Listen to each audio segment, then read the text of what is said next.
प्रणाम आत्मवंत. आज आपण पाहणार आहोत व्याधी निवारक वैदिक मंत्र. अग्नी पुराणातील अध्याय क्रमांक 261 मधील 10 मध्ये याचा उल्लेख आहे. महर्षी पुष्करश्री परशुरामांना म्हणतात की सामवेदाच्या या मंत्राचा जप केल्याने मनुष्य कधीच व्याधीग्रस्त होत नाही.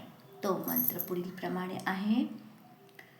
त्वमेमा औषधी सोम विश्वस्तमप अजयनस्वगा त्वामातनुर्वा अंतरिक्ष तो ज्योतिषावी तमो ववर्ध.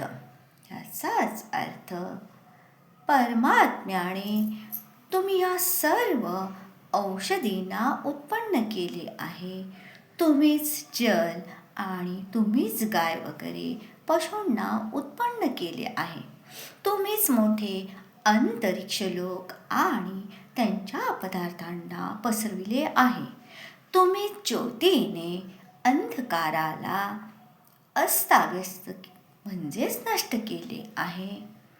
या व्याधी निवारक वैदिक मंत्राच्या प्रभावाने आपल्या जीवनातील येणाऱ्या प्रत्येक गोष्टीतील अडथळे तसेच शारीरिक मानसिक व्याधी याही दूर केल्या जातात असा उल्लेख सामवेदातील मंत्र क्रमांक 604 मध्ये आढळतो. जय जय रघुवीर समर्थ. जय सद्गुरू.